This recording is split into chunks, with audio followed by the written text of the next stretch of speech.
Bagaimana tata cara pernikahan ala Rasulullah? A'linu hazan nikah. Pertama, a'linu hazan nikah. Nikahnya umumkan, jangan diam-diam. Maka tak boleh nikah sir. Nikahnya mesti jahar.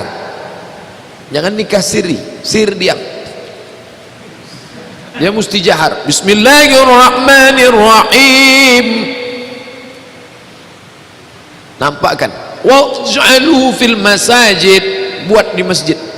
Nah, itulah kemarin kita akad nikah kawan kita di masjid. Buat di masjid.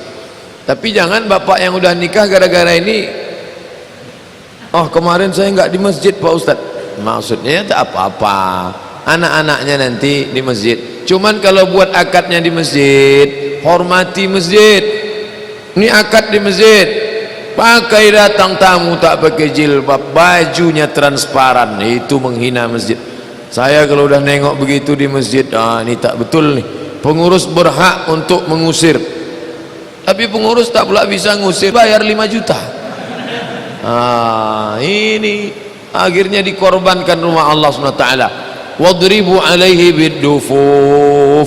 Duf, pukulkan. Kelempang, kelempung, kelempang, kelempung, kelempang, kelempung. Pukul gendang boleh.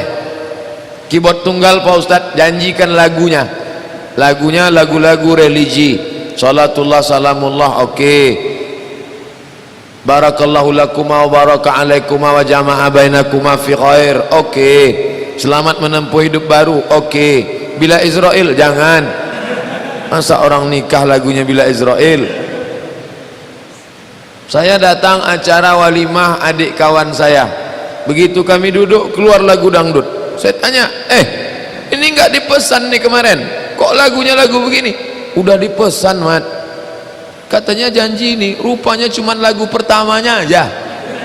Ini mesti akad di awal itu, mesti MOU nya jelas. Lalu kemudian la nikaha illa biwaliin, umumkan, jangan diam-diam. Buat di masjid, ada gendang hiburan, karena itu perayaan besar. La nikaha, tidak sah nikah illa biwaliin, kecuali ada persetujuan wali. Ini banyak sekarang anak melawan orang tua. Pak, saya nikah sama si Anu ya. Enggak boleh. Bulan depan datang dia, Pak, ini suami saya. Loh, kok bisa nikah? Wali sudah kubeli. Ada pula beli wali. Tak berapa kali orang nanya saya tentang beli wali. Mana wali bisa dibeli? Wali murid aja tak bisa dibeli, apalagi wali nikah. Maka ikutilah sunnah-sunnah ini. Itu bagaimana tata cara menikah. Nikah ala Rasulullah itu simple saja. Adapun maharnya, perempuan yang paling ringan, rendah, murah maharnya, itulah yang paling barokah. Perempuan yang paling ringan, rendah, murah maharnya, itulah yang paling barokah. Nikahlah dengan mahar yang jangan memberatkan. Orang mempersulit pernikahan. Kalau nikah mahal, maka zina murah. Itu hukum. Kalau nikah dibuat mahal, zina murah. Itu sudah hukum, tak terbantahkan. Ini sekarang nikah mahal, calon menantu datang mau minang, Pak, saya pinang anak bapak. Ya, wani piro. Akhirnya zina murah. Asal mahar mahal, tapi jangan gara-gara itu lalu si laki-laki minta gratis. Ya tentu dia laki-laki ada modal, dikasihnya lah ini untuk mahar. Ustadz dulu maharnya apa? Sebentuk cincin emas yang bernilai. Jangan kasih seperangkat alat sholat. Seperangkat alat sholat, nanti habis nikah 5 tahun tinggal tai lalatnya. Maka sebentuk cincin emas. Emas itu harga yang stabil, bagus. Itu yang bisa. Nanti mana tahu datang masa susah, bisa dijual. Nikah seperangkat alat sholat, siapa yang mau beli mukena bekas? Nih, ada pertimbangan ke depan. Mohon berikan kami motivasi agar cepat lulus kuliah.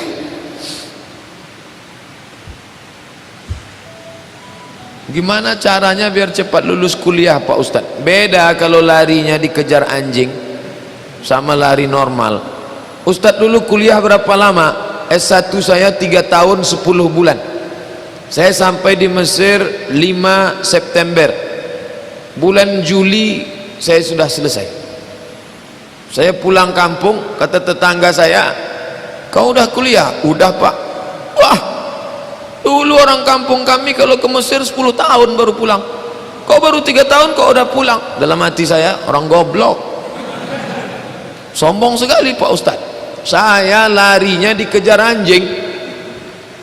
Kalau tidak lulus 2 mata kuliah, ngulang 3 mata kuliah, beasiswa potong 25%. Kalau tidak lulus 2 tahun, beasiswa potong 50%. Kalau tidak lulus 3 tahun, DO. Kalau DO, diusir dari asrama. Minta uang sama orang tua, malu. Saya tak pernah minta duit sama orang tua. S1 tak pernah minta duit, S2 tak pernah minta duit. Jadi kalau nanya, beri kami motivasi supaya cepat lulus kuliah, mulai besok jangan minta duit, insya Allah cepat. Kalau tak cepat selesai, cepat mati. Itu yang buat lama itu kan, duit lancar, mau IP berapapun orang tua baik. Kami dipaksa. Al-Azhar kalau tertangkap nyontek di lokal, cabut visa, deportasi, setahun tak boleh masuk Mesir.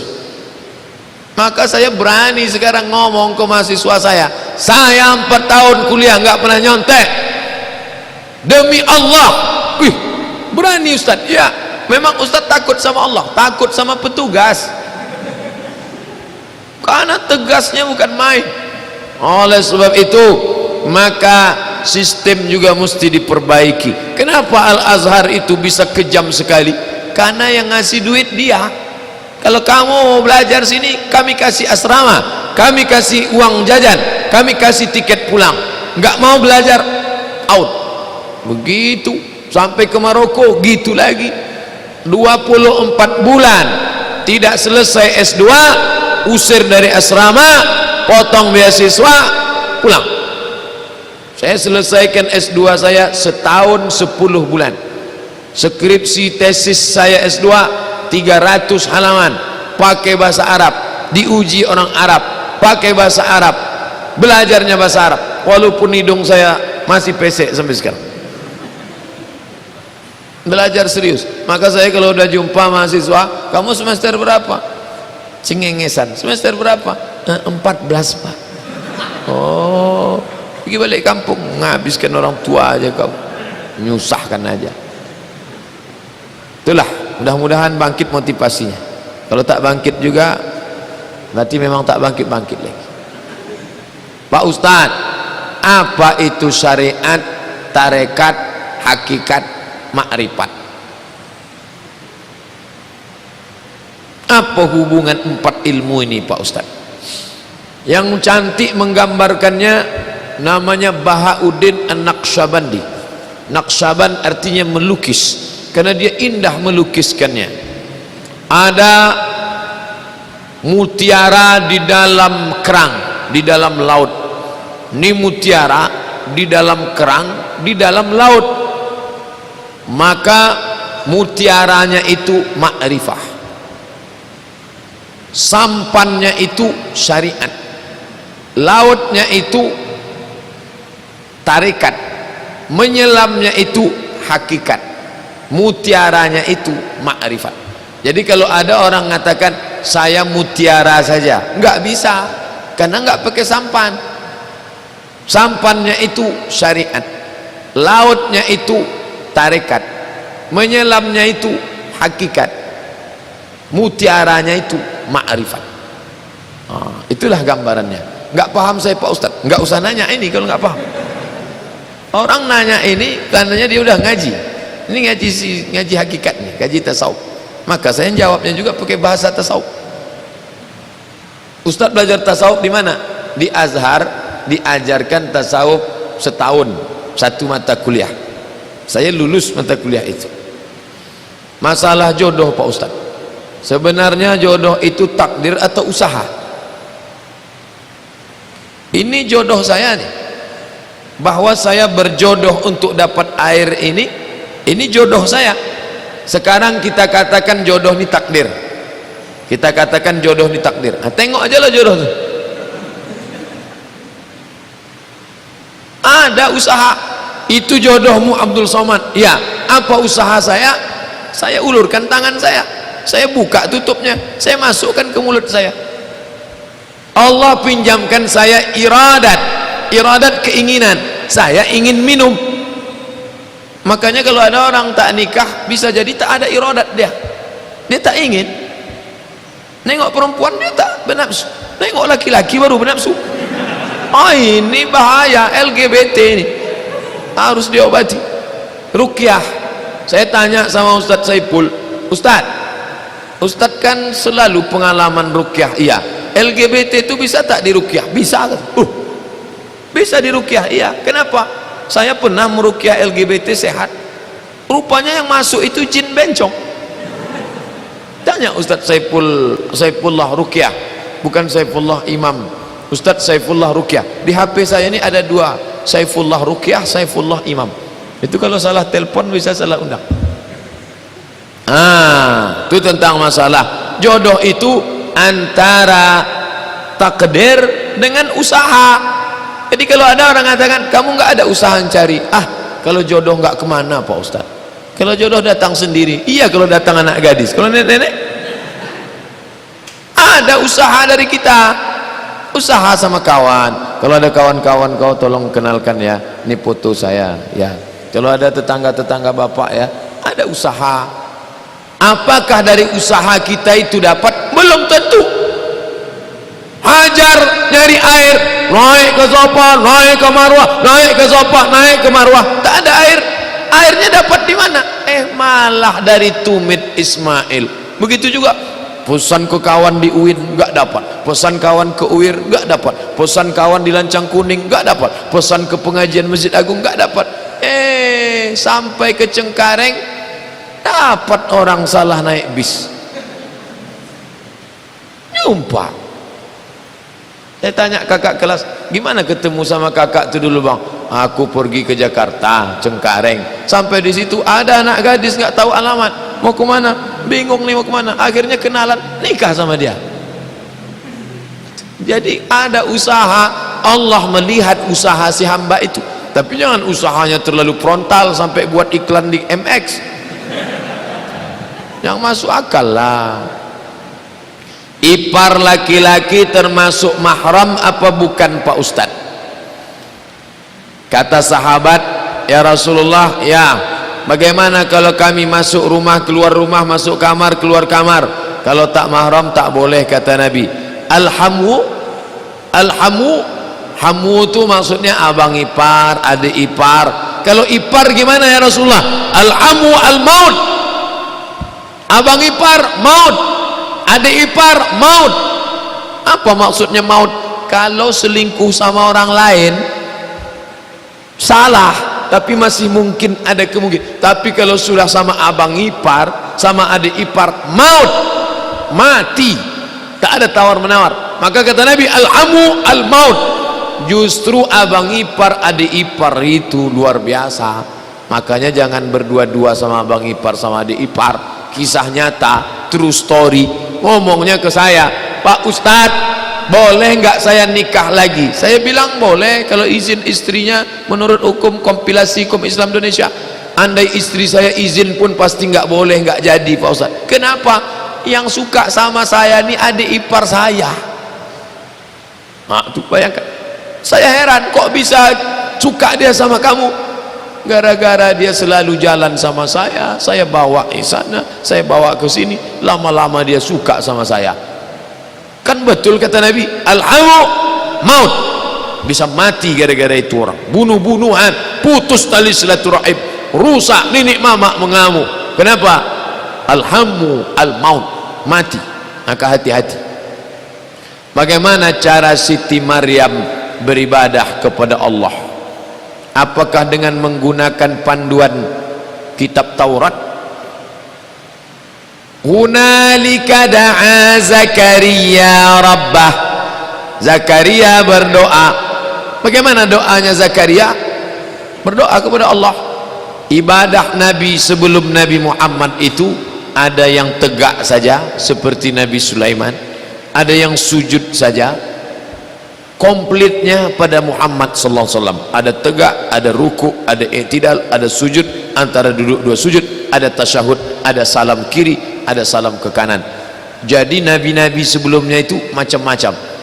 Makanya Nabi Sulaiman itu tak berani orang menegur dia, disangka orang dia sedang sholat, sampai tiang tongkatnya dimakan rayap, lapuk, jatuh dia, baru orang sadar rupanya dia sudah mati dalam keadaan tegak. Nabi Sulaiman, kalau begitu ibadah Sulaiman itu tegak saja, disusunlah komplit, finalnya, finishnya pada Muhammad sallallahu alaihi wasallam. Jadi Maryam dia masih ikut syariat Musa alaihi salam, Maryam, karena belum mansuh syariat Isa. Isa belum datang, dia mengikut sebelumnya Musa alaihi salam. Apa agama manusia rentang masa Nabi Isa sampai Nabi Muhammad? Ajaran Nabi Isa itu rusak tahun 325. Nabi Muhammad datang 571. Dari 325 ke 571 maka ajaran Kristen rusak, agama Nabi Musa rusak, agama Nabi Musa rusak. Lalu apa agama orang saat itu? Di Makkah itu ada agama Ibrahim, tapi sudah terkontaminasi yang disebut dengan agama Hanafiyah Samhah. Masih ada, tapi sudah mulai rusak. Kristen ada. Siapa itu yang Kristen? Waraqah bin Naufal, saudara Khadijah, yang berkonsultasi Khadijah dengan dia ketika Nabi turun kedinginan. Itu Kristen, tapi Kristennya pun sudah rusak karena terkontaminasi Trinitas. Trinitas sudah ada tahun 325 ketika diadakan konsili Nisea oleh Kaisar Konstantin yang mengatakan Tuhan tiga, anak Allah, Allah Bapa, Rohul Kudus. Jadi kalau begitu agama waktu itu apa? Kristen. Kristen rusak, Yahudi rusak, agama Ibrahim agama yang rusak. Datanglah Muhammad sallallahu alaihi wasallam membetulkan yang rusak-rusak ini. Agama Ibrahim dibetulkannya, agama Isa dibetulkannya, agama Musa dibetulkannya. Orang yang membetulkan itu disebut musaddiq, maka dia disebut musaddiqul lima baina yadayhi minat Taurati wal Injil. Dia membetulkan, meluruskan yang rusak dari Taurat dan Injil. Itu makna musaddiq. Datang yang terakhir ini ngaku musaddiq, itulah dia Ahmad Musaddiq. Itu diambil dari musaddiq juga, cuman ini musaddiq yang aspalnya, palsunya.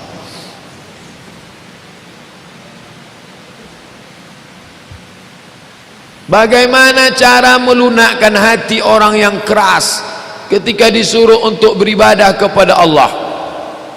Doakan tak mempan. Gimana caranya Pak Ustadz?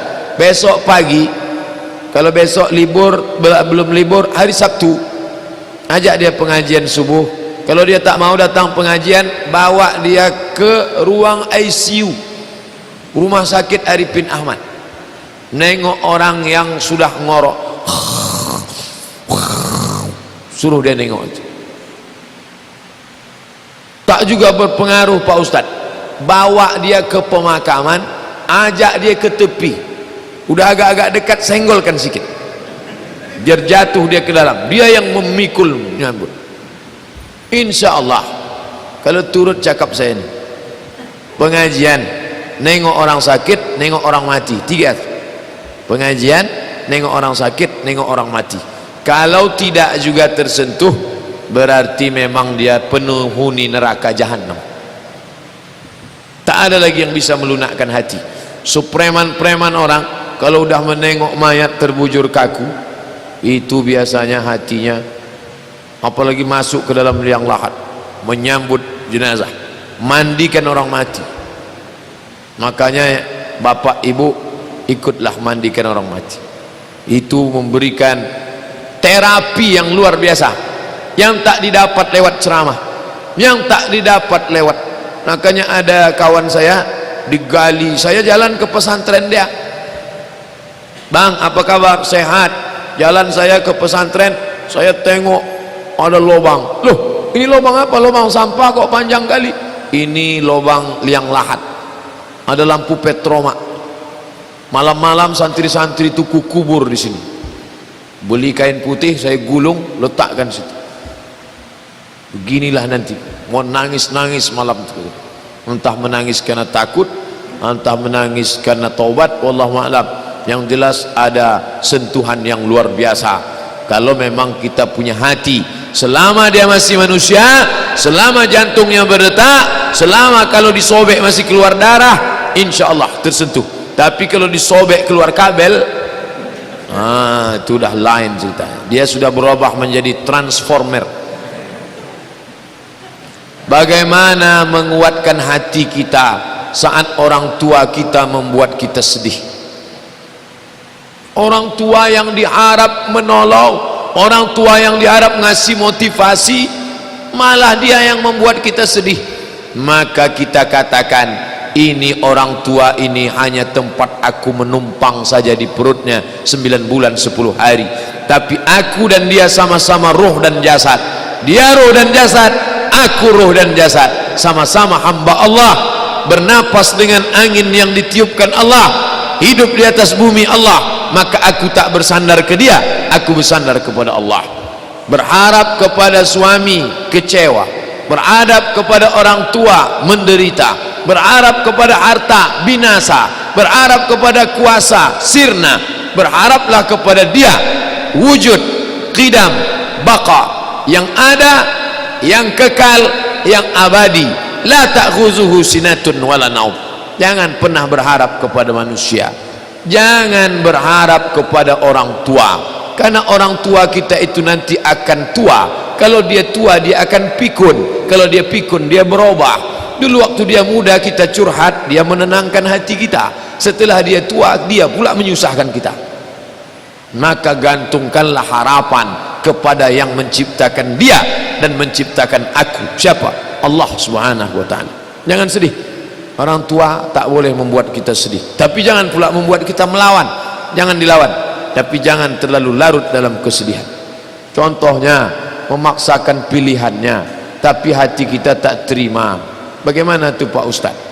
Pilih aja, ambil aja pilihan dia, ambil pula pilihan kita, dapat dua.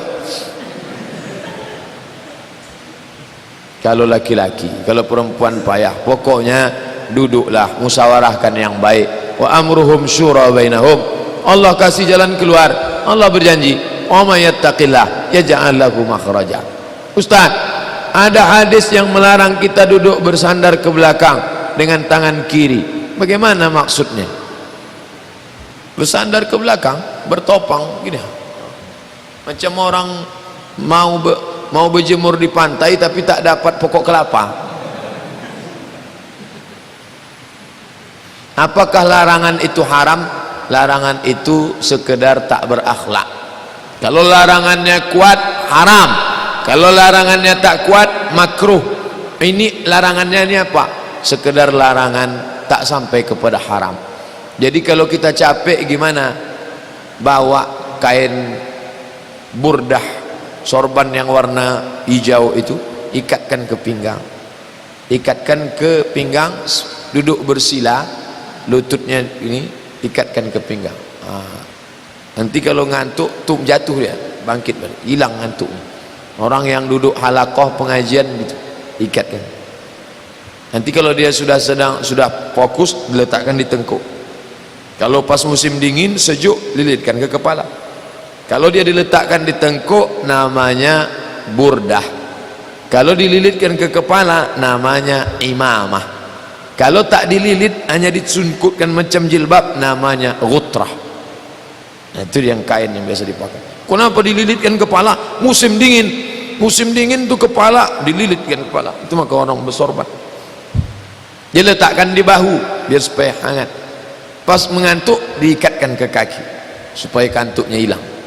Gitu, jangan duduk sandar ke belakang. Itu adab belajar menuntut ilmu.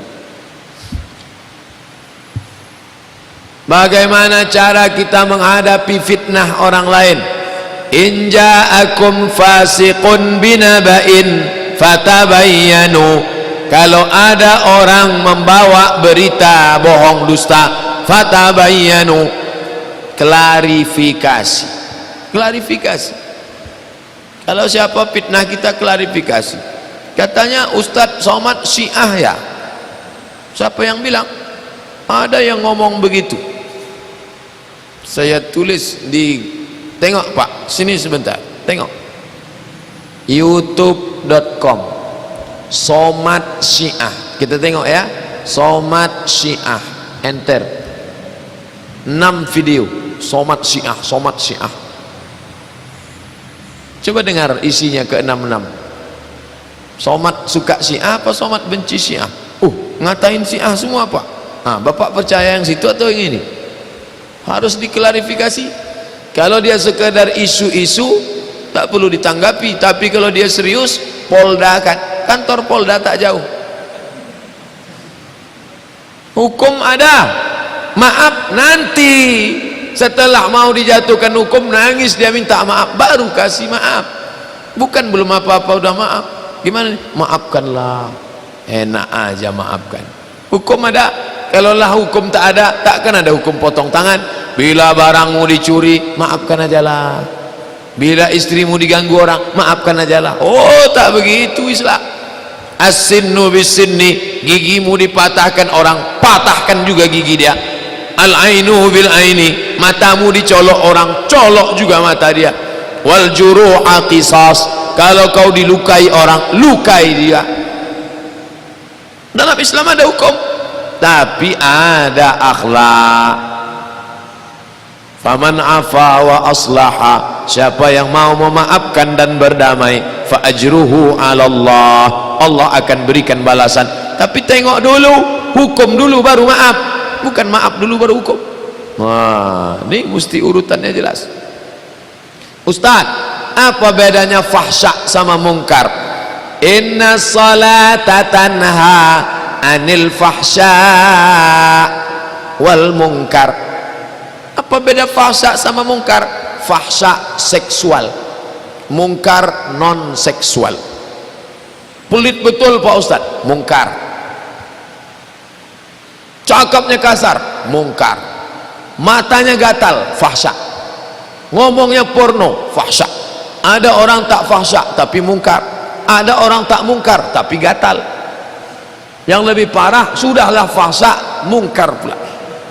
Komplitlah sama dia semua. Itu beda fahsya sama mungkar.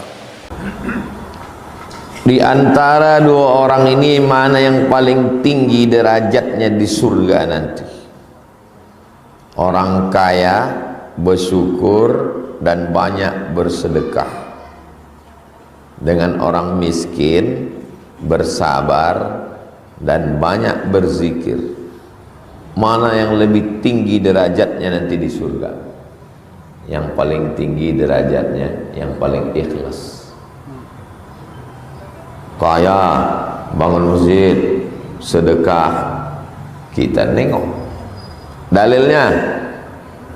Man bana masjidan banallah mithlahu baitan fil jannah. Siapa yang membangun masjid punya istana di surga, punya istana di surga.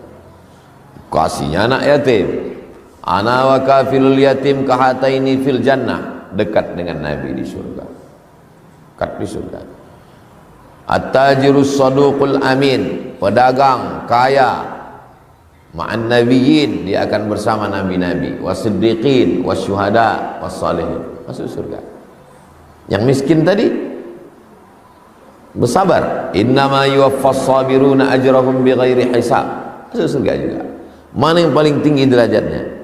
Yang ikhlas di antara kedua. Kalau kaya ini ikhlas, dia lebih tinggi. Kalau yang miskin ini lebih ikhlas, dia lebih tinggi. Yang jelas yang kaya ini udah dapatnya satu di dunia.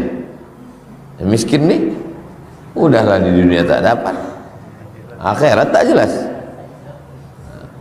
Makanya separah-parahnya pejabat orang kaya, sempat dia senang di dunia. Ikhlas adalah puncak segalanya. Mudah-mudahan kita termasuk yang ikhlas. Ikhlas itu yang tahu cuma Allah. Malaikat pun tak tahu. Malaikat tak tahu siapa di antara kita ini yang ikhlas. Malaikat itu cuma catat aja.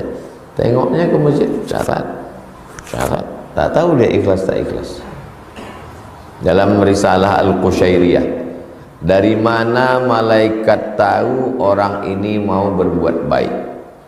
Idza hamma, kalau seorang hamba ingin melakukan kebaikan, catat. Dari mana malaikat tahu? Padahal dia tak tahu isi hati orang. Waktu orang itu mau berbuat baik, keluar aroma wangi, tercium sama malaikat, catatnya satu. Jadi buat baik, catat dua. Tak jadi buat baik, tetap satu. Itu yang disebut orang sebagai aura. Aku kalau dekat dia ini, auraku positif. Ada aroma kebaikan yang tercium oleh malaikat. Ada manusia ini, saya udah banyak jumpa orang, kalau duduk kita dekat dia, tenang hati kita. Tapi ada orang ini kalau duduk dekat dia, risau aja kita, suntuk aja kita. Antum nanti antum merasakan itu. Banyak antum berjumpa orang. Kalau kita menemukan duit di jalan, kita ambil, kita masukkan ke kotak infak, apakah kita berdosa? Namanya luqatoh. Luqatoh, barang temuan, diumumkan setahun. Dapat duit depan tuh diumumkan setahun. Tak ada pemiliknya, milik penemu. Setelah menjadi milik antum, antum bebas mau disedekahkan antum. Jadi secara fikih salah, karena bukan antum pemiliknya. Sedangkan pemiliknya belum tentu izin. Nah, maka diumumkan setahun. Setelah setahun dari hari ditemukan, diumumkan tak ada pemiliknya, jadi milik penemu. Atas serah antum, mau antum pakai, mau antum sedekahkan. Jangan begitu dapat langsung. Cuman 1000 perak apa Ustaz? Oh, 1000, patutlah kau masuk.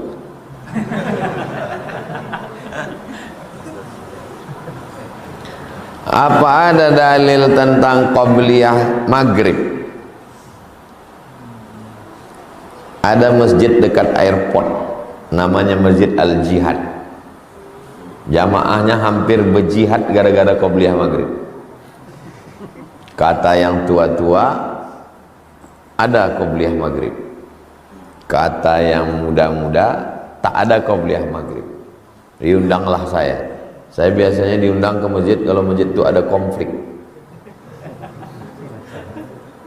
Kalau kita arah ke UIR, sebelah kiri dia masuk ke dalam.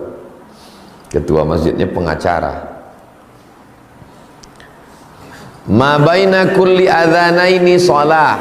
Ma baina 3 kali dalam Sahih Muslim.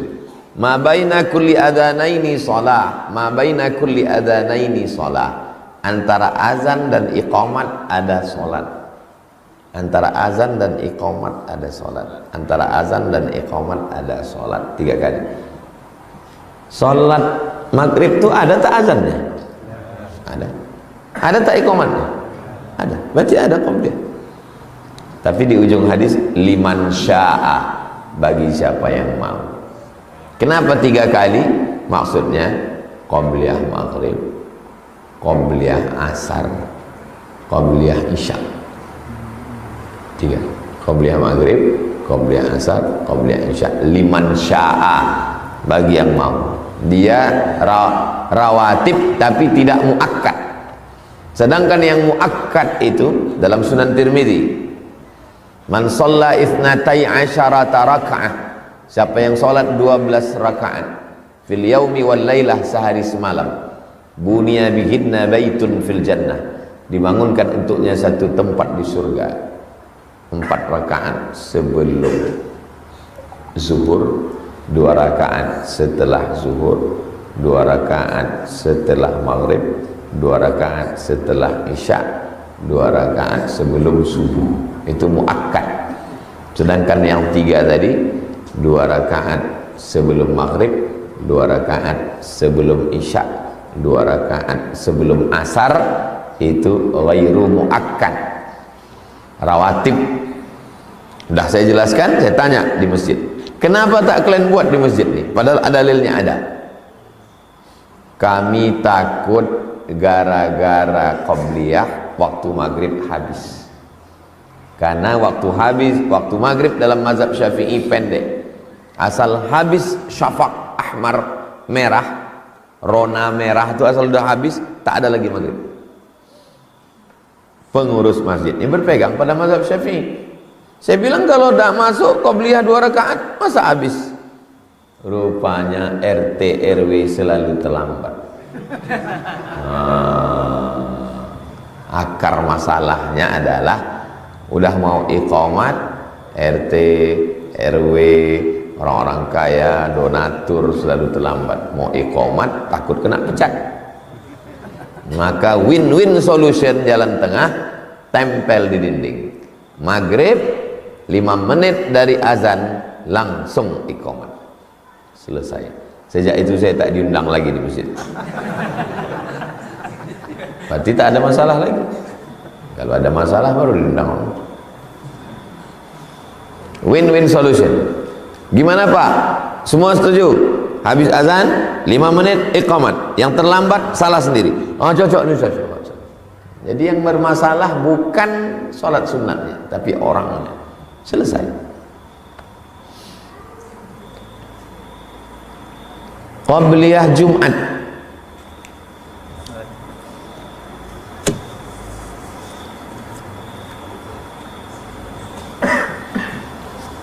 Yang menggantikan sholat Jumat, yang digantikan sholat zuhur. Sholat zuhur ini ada tak qabliyahnya? Ada.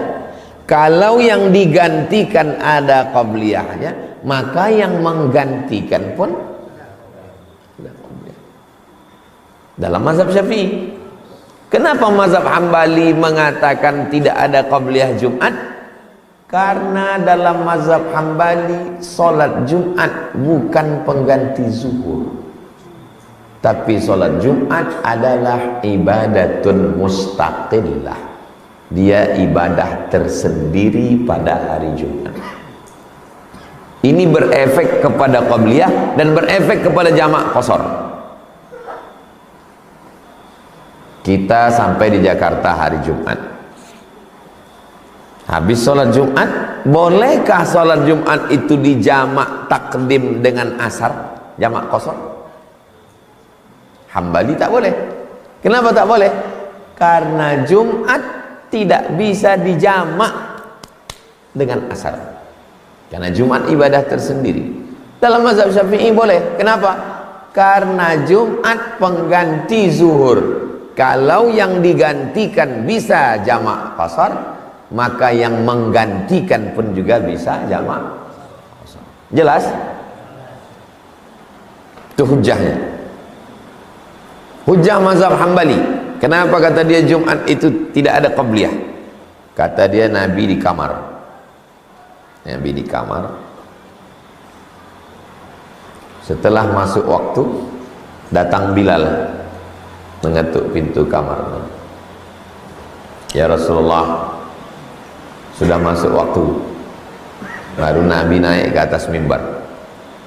Assalamualaikum warahmatullahi wabarakatuh. Baru azan. Allahu Akbar, Allahu Akbar. Kan? Tak ada qabliyah kan? Qabliyah di kamar apa di masjid? Nabi itu qabliyah di kamar. Jadi sebelum naik tadi Nabi udah qabliyah duluan. Dan sahabat banyak memperbanyak salat sunat sebelum Jumat. Salah satu salatnya adalah qabliyah. Waktu Nabi sedang khutbah, tiba-tiba datang laki-laki berdiri. Datang laki-laki duduk. Disuruh Nabi qum, tegak, salli rak'atain, salat sunat 2 rakaat. Menurut mazhab Syafi'i, yang Nabi suruh salat itu qabliyah Jumat. Nah, jadi tentang qabliyah Jumat, menurut mazhab Syafi'i ada qabliyah Jumat. Menurut mazhab Hambali tak ada qabliyah Jumat. Sudah saya bahas dalam 37 masalah populer. Tengok detail. Saya mazhab Syafi'i, maka saya pakai qabliyah Jumat.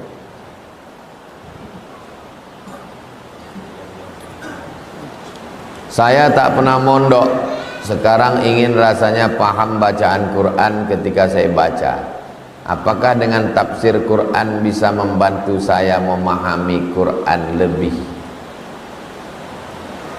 Adakah kitab rekomendasi untuk orang awam? Beli Quran terjemah potong-potong, terjemah per kata.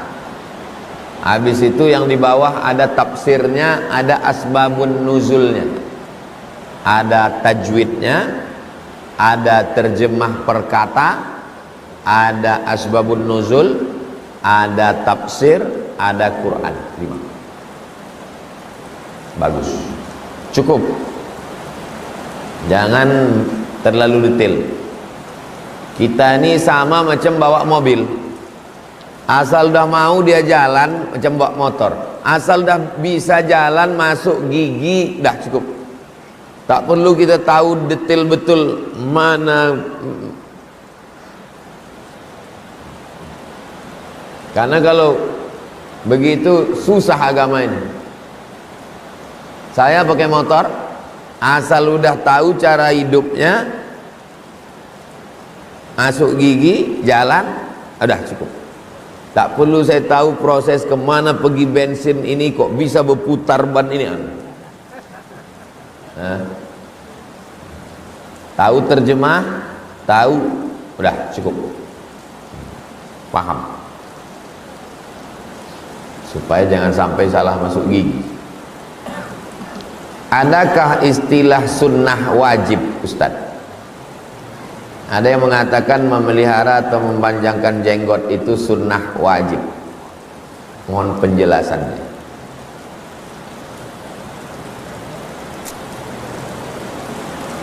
Sunnah menurut fikih,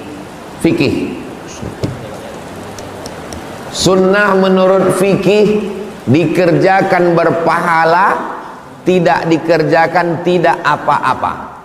Oke? Jelas? Sunnah menurut fikih dikerjakan berpahala, tidak dikerjakan tidak apa-apa. Sunnah. Sunnah menurut hadis, semua perbuatan Nabi, cakap Nabi, tindakan Nabi, ma'udhifa ila Nabi SAW min qawlin au fi'lin au taqririn au sifati khalqiyatin wa khuluqiyatin, semua ucapan Nabi, perbuatan Nabi, ketetapan Nabi, sifat Nabi, maka itu adalah sunnah. Sunnah menurut ilmu hadis. Sunnah menurut usul fikih, semua ucapan Nabi, perbuatan Nabi yang bisa dijadikan sebagai dalil hukum. 3. Saya ulang balik. Sunnah menurut fikih dikerjakan berpahala, ditinggalkan tidak apa-apa. Fikih. Sunnah menurut ilmu hadis, ucapan Nabi, perbuatan Nabi, ketetapan Nabi, fisik Nabi, bawaan Nabi, semuanya adalah sunnah.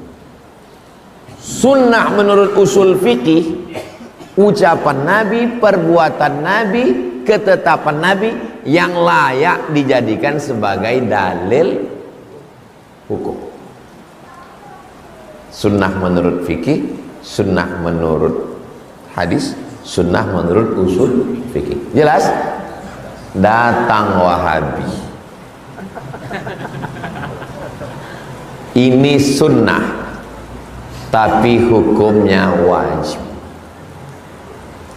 makin pusing jamaah. Sunnah berjenggot itu sunnah, tapi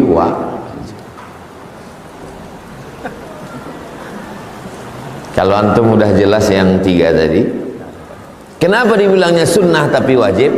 Karena kalau dia bilang ini sunnah, jamaah taunya sunnah itu menurut fikih dikerjakan berpahala, tak dikerjakan tak apa-apa, maka ditambahnya di ujung sunnah tapi wajib. Itu dia sendiri buat istilah. Jelas? Sunnah menurut fikih, sunnah menurut ilmu hadis, sunnah menurut usul. Jelas atau tak jelas? Menurut pendapat Ustadz, mana yang lebih baik antara menjalani masa muda dengan menikah atau sendirian? Seandainya ayah saya kaya, mak saya kaya, maka dulu waktu kuliah itu ku bilang, ya mak, aku mau nikah sambil kuliah.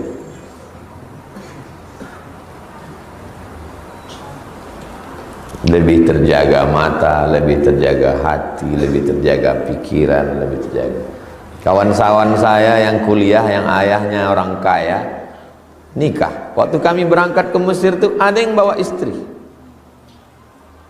Jaga. Ustadz kenapa tak nikah? Orang tua saya tak mampu untuk membiayai saya kuliah sambil punya istri. Ada juga yang orang tuanya tak mampu tapi badannya bertuah, dapatnya bini orang kaya. Kau ku biayai balik nanti ngajar di pondokku. Ada. Ayahnya tak mampu. Saya tak mampu dan tak bertuah. Jadi kalau kalian mampu atau kalian bertuah, nikahlah. Tak mampu, tak bertuah, macam saya nasib kalian. Tahan diri, belajar serius, bekerja, dapat duit, baru nikah. Anak saya, anak ustadz nanti tamat dia pondok, saya akan tanya, Hazik, kau udah tamat pondok, udah akil balik, mau kau nikah? Sekarang mudah saya tanya, mau kau nikah?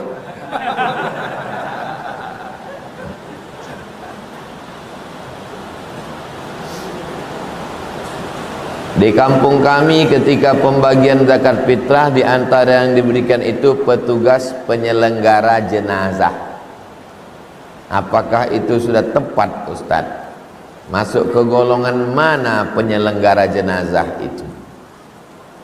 Kalau penyelenggara jenazah itu punya pekerjaan tapi gajinya tak mencukupi kebutuhan, dia masuk miskin, dapat dia dari miskin. Kalau penyelenggara itu tak ada income sama sekali, dia masuk fakir. Innamas shadaqatu lil fuqara wal masakin wal amilina 'alaiha wal mu'allafati qulubuhum wa fir riqab wal gharimin wa fi sabilillah wa ibnis sabil. Jadi penyelenggara itu bisa masuk ke fakir, bisa masuk ke miskin. Dia kaya Pak Ustadz, rumahnya besar, mobilnya ada. Kenapa dia gali kubur? Hobi. Memang dia pesan, di mana ada aku yang menggali. Aku udah muak udah dengar ceramah, aku mau langsung gali kubur aja. Maka dia tak berhak dikasih karena dia orang kaya. Tidak ada asnaf penyelenggara jenazah dalam zakat. Dia dikasih karena dia miskin. Begitu juga dengan mu'allaf sekarang ini. Jelas lagi, sudah berpuluh tahun masuk Islam. Kasih dia karena dia miskin. Asalnya mu'allaf itu begini. Misalnya kepala suku Sakai, Kalau dia masuk Islam, kepala suku ini, satu suku tuh masuk Islam, itu boleh kita kasih dia untuk melembutkan hati. Makanya Abu Sufyan dikasih 100 ekor onta karena dia kepala suku. Kalau kepala sukunya udah kita pegang, yang lain masuk Islam bisa. Sekarang kita kasih dia, bininya pun tak Islam, maka kita kasih dia bukan karena mualafnya, tapi karena miskin. Begitu juga dengan Ibnu Sabil. Ibnu Sabil yang putus belanja, ini menjadi celah untuk menipu. Datang dari arah Jakarta, berhenti dia di Sekijang, Sekijang mati. Dibilangnya dia Ibnu Sabil. Akhirnya orang Sekijang mati ngasih ongkos, naik dia bis. Habis itu berhenti dia di Rumbai. Dibilangnya dia Ibnu Sabil. Balik lagi dia ke Sekijang. Maka tengok dia KTP-nya orang mana, berapa pendapatan dia, kasih dia, bukan karena dia Ibnu Sabil, tapi karena dia fakir atau miskin. Kau kerja di mana? Sana. Berapa gaji kau sebulan? 1 juta. Kebutuhan rata-rata di kita 3, berarti dia miskin karena tak mencukupi kebutuhan. Begitu cara ngitung. Zakat fitrah hanya fakir miskin saja, tidak untuk 8 asnaf. Itu nanti udah saya tulis, saya share ke grup.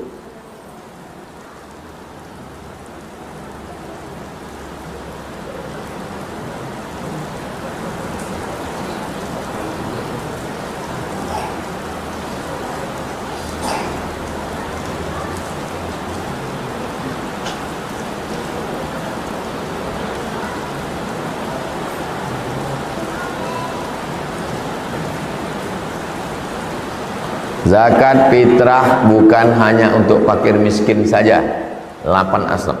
Ini tulisannya, share di grup. Itulah kaji kita subuh ini. Mudah-mudahan Allah Ta'ala memberikan kita kesehatan, istiqamah iman dan Islam. Ala hazihi niyah al-fatihah. A'udzubillahi minasyaitonirrajim. Bismillahirrahmanirrahim. Alhamdulillah rabbil alamin arrahmanir rahim maliki yaumiddin. Iyyaka na'budu wa iyyaka nasta'in shiratal mustaqim shiratal ladzina an'amta 'alaihim ghairil maghdubi 'alaihim waladdallin amin. Allahumma shalli 'ala sayidina Muhammad wa 'ala ali sayidina Muhammad. Assalamu alayka ya Rasulullah, ya qadiyal hajat, ya rafi'ad darajat, ya man qada amran innama yaqulu lahu kun fayakun. Hasbunallahu wa ni'mal wakil, ni'mal maula wa ni'man nasir, wa la hawla wa la quwwata illa billahil aliyyil azim. Allahumma inna nas'aluka salamatan fid din wa afiyatan fil jasad wa ziyadatan fil ilm wa barakatan fil rizq wa taubatan qabla al maut wa rahmatan 'inda al maut wa maghfiratan ba'da al maut. Allahumma hawwin 'alaina fi sakaratil maut wan najata minan nar wal 'afwa 'inda al hisab. Rabbana ighfir lana dhunubana wa liwalidayna warhamhuma kama rabbayana shaghira. Rabbana atina fid dunya hasanah wa fil akhirati hasanah wa qina adzabannar. Wa sallallahu ala sayyidina Muhammad wa ala alihi wasallam walhamdulillahi rabbil alamin. Taqabbalallahu minkum minna wa minkum taqabbal ya karim. Terima kasih atas segala perhatian. Mohon maaf segala kesilapan dan kekhilafan. Subhanakallahumma wa bihamdika asyhadu an la ilaha illa anta astaghfiruka wa atubu ilaik. Wa sallallahu ala sayyidina Muhammad wa ala alihi wasallam walhamdulillahi rabbil alamin. Assalamualaikum warahmatullahi wabarakatuh.